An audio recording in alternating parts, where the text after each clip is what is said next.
Viaje conosco para a Idade Média, um período repleto de cavaleiros, castelos majestosos e catedrais imponentes, mas que também revela o dia a dia das pessoas comuns. Esse período, que se estende do século V ao X, costuma ser visto como uma era de trevas ou de histórias românticas. Contudo, a rotina era bem mais dura e real do que o que vemos nas telas. Neste vídeo, vamos explorar as tavernas medievais, as estalagens da época, onde as pessoas se reuniam para comer, beber e se divertir. Enquanto os filmes modernos retratam tavernas cheias de heróis e mercenários, na verdade, esses locais eram centros sociais e culturais vibrantes. Eram pontos de encontro para vizinhos e viajantes, onde a vida pulsava, o comércio acontecia e, infelizmente, também ocorriam alguns delitos. Junte-se a nós para descobrir como eram essas estalagens, quem as frequentava, o que se comia e bebia, e qual o legado que deixaram até os dias de hoje. Para a maioria dos habitantes da Idade Média, a vida era uma rotina de trabalho e obrigações. Até o século XIV, a maioria das pessoas tinha pouquíssimo tempo livre. Camponeses e artesãos labutavam desde o amanhecer até o anoitecer, e mesmo suas horas livres eram frequentemente dedicadas a mais tarefas em suas propriedades. Somente mais tarde, especialmente no final do século XV, as coisas começaram a mudar. O colapso do sistema feudal e o crescimento do comércio e das viagens trouxeram mais dinheiro e tempo livre para a população. Quando finalmente puderam desfrutar de momentos de lazer, surgiu a necessidade de socializar. E foi aí que as tavernas e estalagens se tornaram espaços de entretenimento e descanso. Essas tavernas estavam presentes tanto nas aldeias quanto nas cidades, ao longo de rotas importantes e seus cruzamentos. Inicialmente, surgiram como pousadas, e já no século I, monges as fundavam para oferecer abrigo e alimento aos peregrinos. Com o tempo, senhores leigos e cidadãos também começaram a construí-las. Nos séculos X e XI, as tavernas floresceram. Muitas aldeias tinham uma estalagem antes mesmo de contar com um prefeito ou câmara municipal, evidenciando a importância desses locais para a vida comunitária. Serviam como espaços de encontro, debates sobre alegrias e preocupações diárias, e até para discutir assuntos comunitários. Não é à toa que a função de prefeito, que representava a comunidade, frequentemente estava ligada à administração de tavernas. Muitas tavernas checas ainda hoje carregam a palavra rikta em seus nomes, um eco dessa tradição medieval. Quem frequentava esses estabelecimentos? Definitivamente nem todos. Os visitantes típicos incluíam pequenos nobres, cavaleiros menos afortunados, cidadãos da classe média, camponeses, artesãos, aprendizes e estudantes, além de vagabundos, mendigos e outros marginalizados. Não faltavam também clérigos, padres e monges que ocasionalmente visitavam as estalagens para encontrar seus fiéis em um ambiente mais secular. Por outro lado, as verdadeiras elites, como monarcas e a alta aristocracia, raramente se viam em tavernas comuns.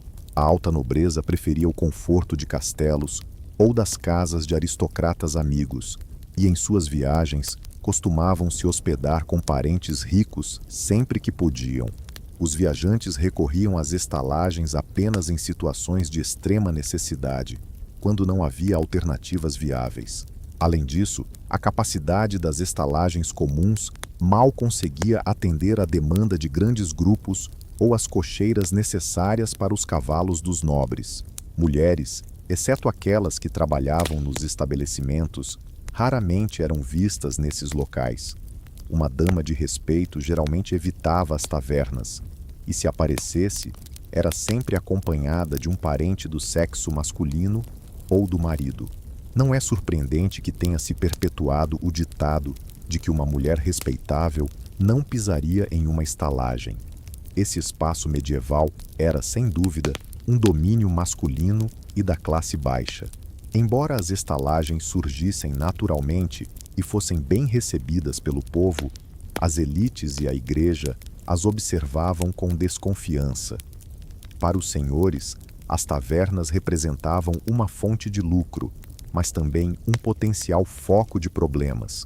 Na Idade Média, já existiam regulamentações em vigor.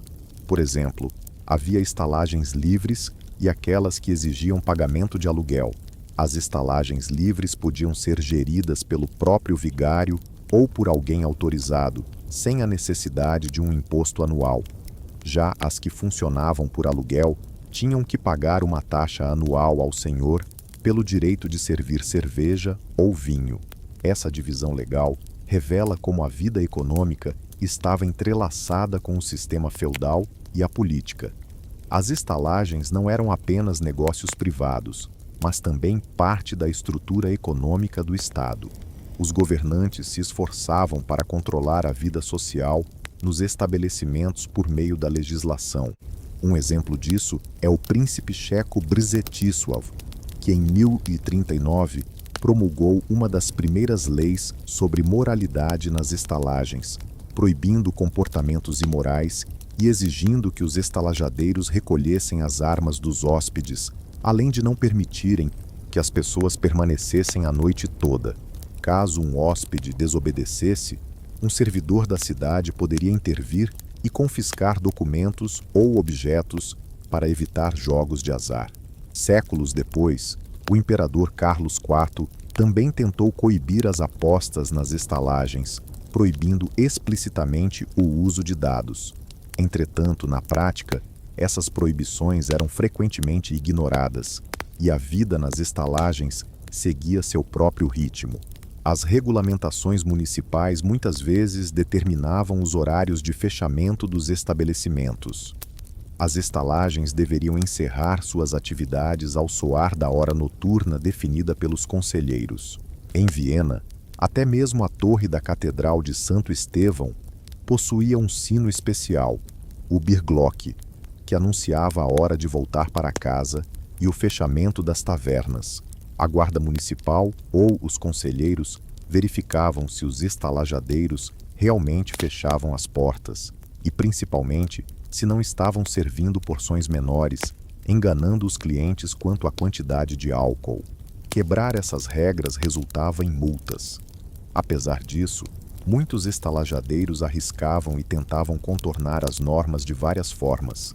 É interessante notar que, na Idade Média, havia uma regra que estipulava que cada estalagem só podia servir a cerveja local. A importação de cervejas de outras cidades ou países era frequentemente proibida, visando limitar a concorrência e apoiar os cervejeiros da região. Assim, o estalajadeiro oferecia exclusivamente o produto da cervejaria local.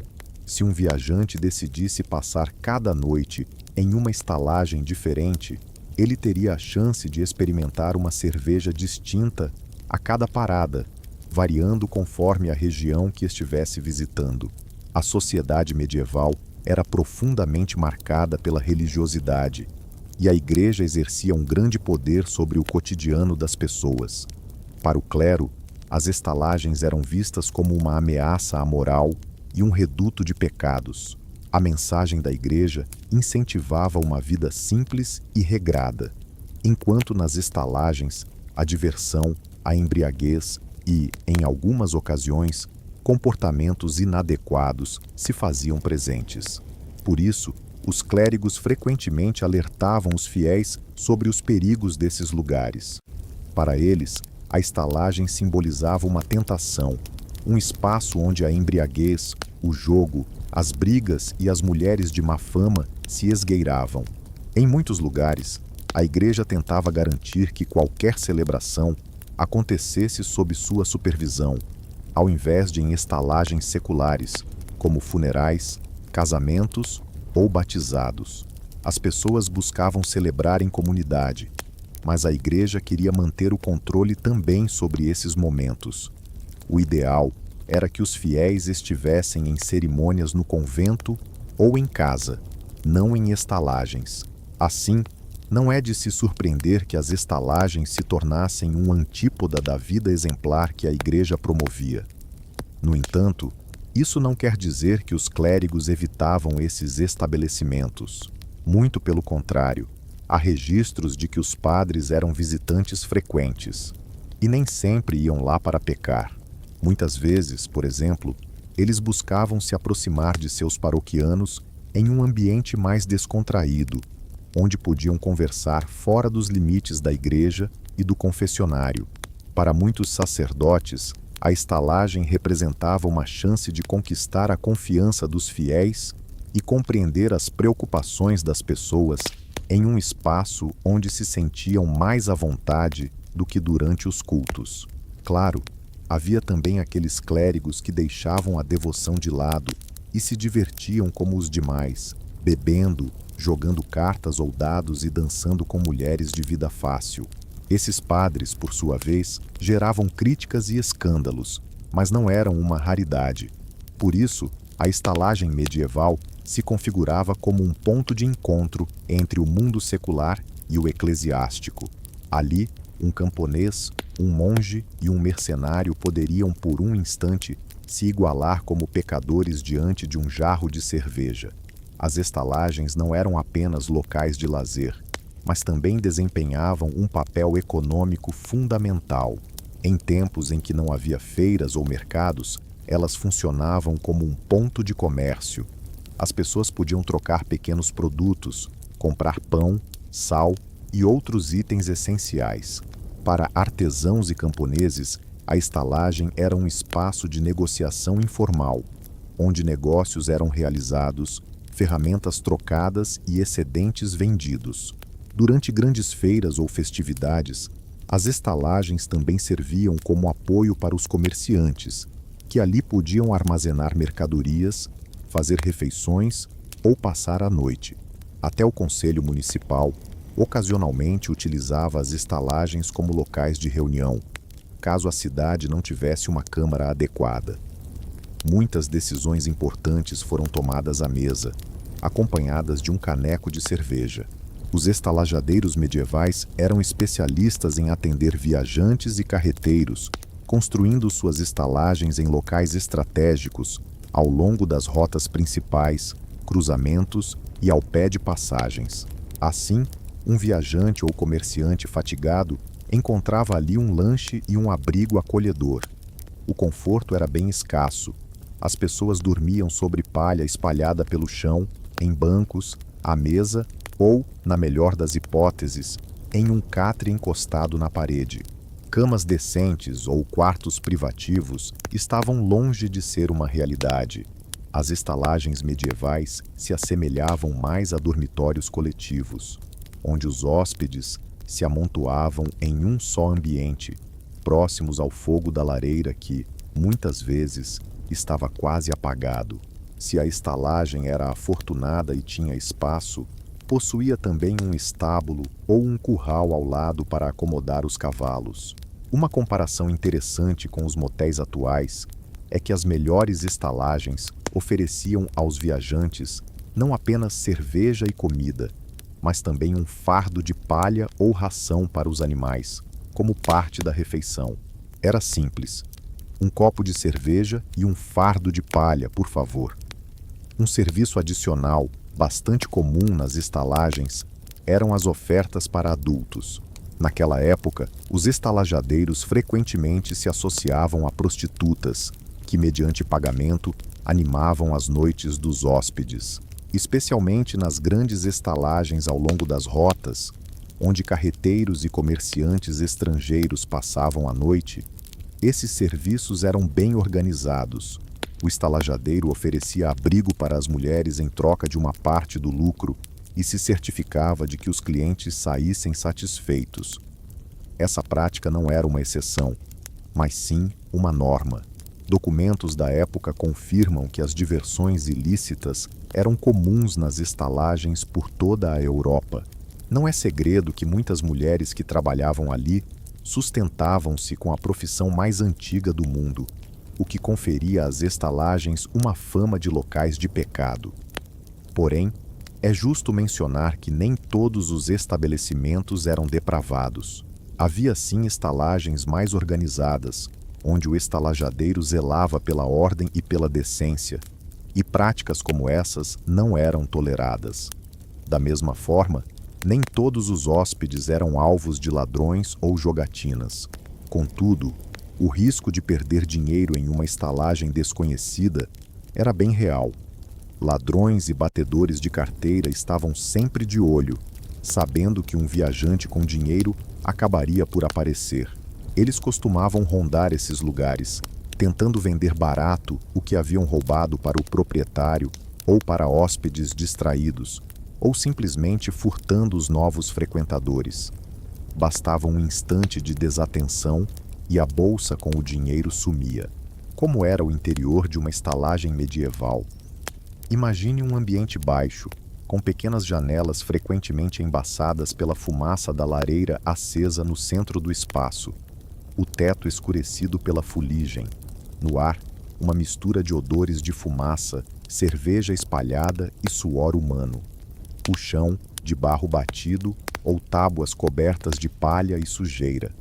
Ao longo das paredes, mesas e bancos de madeira, rudimentarmente talhados, que já presenciaram de tudo. As paredes estavam adornadas com canecos pendurados, jarras de barro e copos de estanho.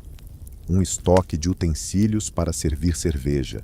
Por ali, um ajudante do estalajadeiro corria, segurando um caneco em uma mão e uma tigela de mingau na outra, tentando desviar das pernas de um bêbado que dormia embaixo da mesa. A higiene, por sua vez, deixava muito a desejar. Restos de comida eram frequentemente jogados no chão, onde eram rapidamente devorados por porcos ou gatos. E quanto aos toaletes, nada de banheiros luxuosos. No canto ou ao lado do prédio, havia um barril ou um balde, onde os hóspedes podiam se aliviar. Não era raro que o conteúdo desses recipientes acabasse diretamente no esterco atrás da casa. Portanto, não é de se surpreender que, segundo relatos da época, esse espaço geralmente era pouco convidativo, com mesas sujas, bancos pegajosos e um ar insuportável.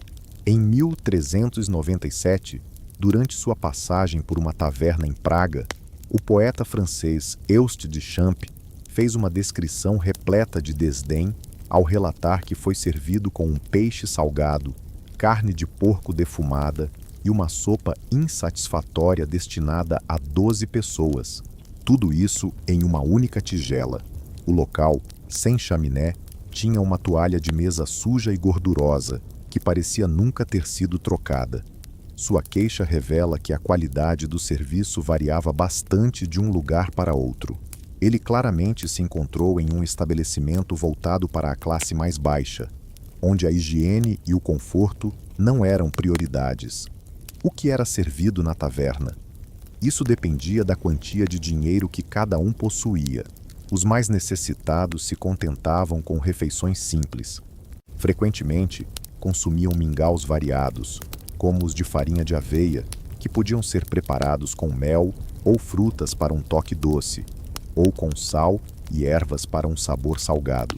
Também eram comuns os bolos assados de farinha de centeio ou trigo, muitas vezes enriquecidos com cebola ou vegetais, além de leguminosas como ervilhas, lentilhas e feijões.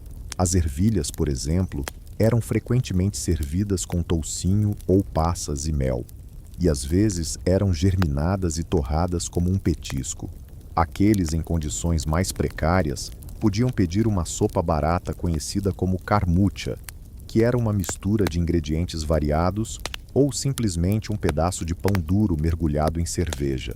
Em contraste, os hóspedes mais abastados, como burgueses e cavaleiros, tinham acesso a carnes. As mais populares incluíam carne de porco e aves, como frango e ganso, além de cordeiro e carne de caça. No entanto, a culinária da época também incluía iguarias que hoje podem parecer surpreendentes, como aves pequenas assadas, rãs, lagostins e até esquilos e ouriços quando disponíveis. A carne era geralmente temperada com ervas como cominho, salsa, sálvia, tomilho ou açafrão. As refeições eram preparadas em fogo aberto, muitas vezes assadas ou cozidas em caldeirões sobre as chamas. Comer com as mãos era a norma, e as colheres, feitas de madeira, eram usadas principalmente para mingau ou sopa. Os garfos eram praticamente inexistentes na Idade Média. Um pedaço de pão servia como suporte para a carne. Os pratos eram feitos de cerâmica ou madeira, e tigelas eram frequentemente compartilhadas entre várias pessoas, onde todos comiam de uma única porção, cada um fazendo o melhor que podia. E quanto às bebidas? A cerveja era, sem dúvida, a mais comum, uma bebida dourada considerada mais segura do que a água, que poderia estar contaminada. Quase todas as casas maiores ou as cervejarias locais fabricavam sua própria cerveja, que variava bastante em qualidade. Os pobres consumiam a versão mais barata e rala, enquanto os mais ricos podiam se deliciar com cervejas mais robustas e encorpadas, com um teor de malte superior. Embora o teor alcoólico das cervejas antigas fosse menor do que o das lagers de hoje, as pessoas costumavam beber mais. Não existiam garrafas de meio litro. As bebidas eram servidas em canecos e jarros, frequentemente com capacidade para cerca de 1 litro. Em taverna de melhor qualidade, também se podia encontrar vinho, especialmente nas regiões onde a uva era cultivada, como nas Morávias do Sul, na Checoslováquia e arredores de Mielnik. No entanto, o vinho não era acessível a todos. Pertencia às bebidas mais nobres e seu preço elevado limitava seu consumo a hóspedes ricos ou ocasiões especiais. O hidromel também tinha sua popularidade, uma bebida doce fermentada a partir de mel que poderia ser consumida como um shot nos dias de hoje, ao invés das bebidas alcoólicas mais fortes. Os destilados que conhecemos hoje, como a vodka, só começaram a se popularizar no final da Idade Média. Então, se você estivesse em uma taverna comum por volta de 1200, não os encontraria no cardápio. Na verdade, as opções de bebida eram bem limitadas: cerveja, vinho ou hidromel, e isso já era considerado suficiente. Contudo, as tavernas medievais eram muito mais do que simples locais para comer e beber. Eram verdadeiros centros de entretenimento da época. Quando um grupo se reunia e os canecos se enchiam, a vontade de jogar ou cantar surgia naturalmente. Os jogos de azar mais populares eram os dados, que consistiam em uma simples partida com 3 dados, onde as apostas eram feitas nas somas ou nas combinações dos lançamentos.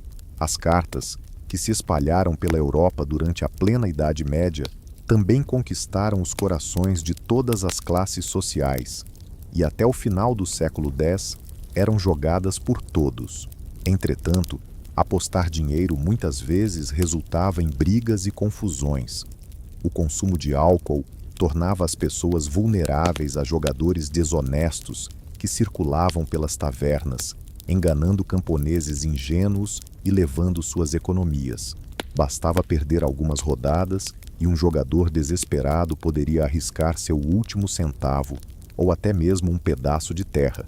Quando as perdas aconteciam, as agressões eram frequentes e, em algumas situações, a vida estava em risco. Não é à toa que as tavernas ganharam fama de serem pontos de brigas e violência. As cidades tentavam conter esse problema com proibições de armas, mas nem sempre obtinham sucesso. As diversões nas tavernas incluíam música e dança. Nem sempre havia um músico profissional à disposição, mas de tempos em tempos, um artista itinerante com um alaúde, um violinista cego ou uma companhia de teatro aparecia para animar o ambiente. Por algumas moedas ou um jarro de cerveja, esses artistas se apresentavam, trazendo um pouco de vida ao cotidiano monótono dos locais. Contudo, a maioria dos hóspedes costumava se entreter por conta própria, cantando canções folclóricas, muitas vezes bem ousadas, e dançando. O espaço entre as mesas era limpo, e alguém começava a cantar. Logo todos se juntavam. As danças eram feitas em pares e em círculos, muitas vezes de forma improvisada. Nas cidades, outras brincadeiras surgiam nas proximidades das tavernas, como boliche ao ar livre, precursor do jogo moderno, ou pequenas estandes de tiro, onde, após algumas bebidas, era possível tentar acertar um alvo com arco e flecha. Essas diversões eram, sem dúvida, um alívio bem-vindo na rotina da igreja e da vida cotidiana. É importante mencionar também a criminalidade associada às tavernas. Já falamos sobre ladrões e jogadores fraudulentos, mas as tavernas frequentemente serviam como abrigo para bandidos e gangues que operavam nas redondezas. Muitas vezes, faziam acordos com receptadores ali e, em algumas situações, o próprio taberneiro era o chefe de uma gangue, oferecendo proteção e abrigo. As prostitutas também eram parte desse cenário, atuando como empresárias no mercado livre, aproveitando as oportunidades que surgiam. Assim, para um moralista medieval, a taverna era um verdadeiro reduto de vícios. Embriaguez, jogos de azar, violência e pecados, tudo sob o mesmo teto. Se olharmos com os olhos dos padrões de higiene e legalidade de hoje, uma taverna daquela época provavelmente não passaria em uma inspeção. Certamente não teríamos vontade de nos sentar ali hoje. No entanto, para as pessoas daquela época, as tavernas eram locais indispensáveis e muito apreciados. E aqui vai uma curiosidade. Na Idade Média, surgiu o ditado beber a crédito. Naquela época, muitos hóspedes não conseguiam quitar a conta na hora, e o anfitrião registrava a dívida. Vários desses registros foram preservados, especialmente em Brno durante a Idade Média. Documentos judiciais revelam que os anfitriões frequentemente buscavam seus pagamentos nos tribunais. O problema é que, na maioria das vezes, o único testemunho sobre essas dívidas vinha do próprio taberneiro, já que os outros hóspedes estavam embriagados e suas declarações não eram aceitas. Os tribunais até se negavam a considerar dívidas relacionadas a jogos de azar. Pode-se afirmar que, desde a Idade Média, existe a regra de que o que se consome na taverna não deve ser discutido em casa. Embora séculos tenham se passado, a essência das antigas tavernas ainda permeia nosso cotidiano. Pubs e restaurantes hoje são os lugares onde encontramos amigos, debatemos sobre a vida e relaxamos após um dia de trabalho, assim como nossos antecessores faziam após um dia no campo. Muitos hábitos persistem, embora tenham mudado um pouco. Por exemplo, a celebração de negócios na taverna. Na Idade Média, acordos significativos eram selados com um brinde chamado Lichtkup, na presença de testemunhas, os Lichtkupnisse.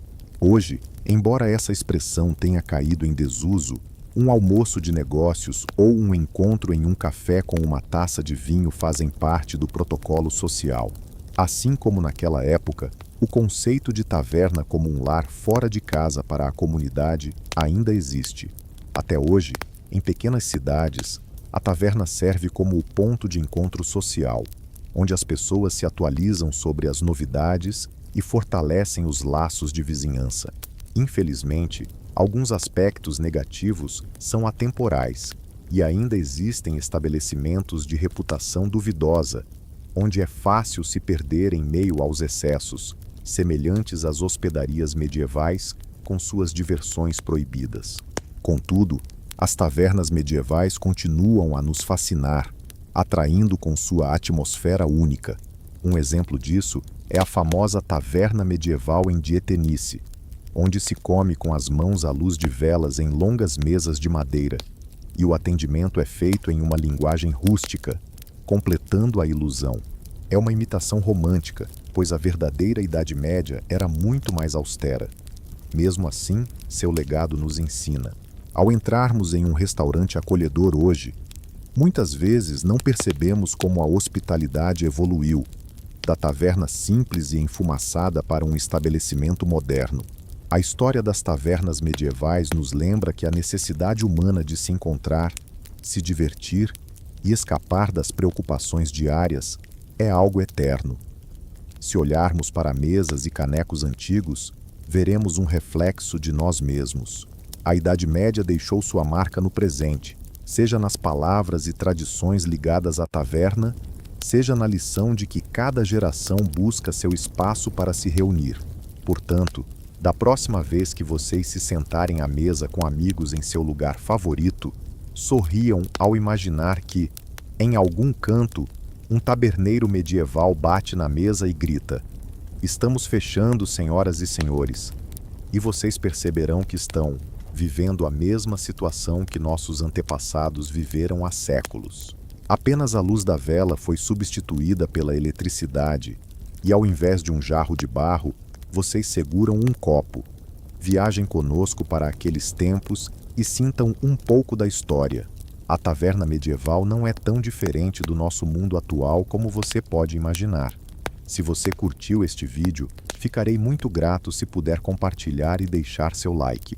E se você quer explorar mais sobre a Idade Média, não esqueça de se inscrever no canal. Agradeço pela sua atenção e até a próxima. M.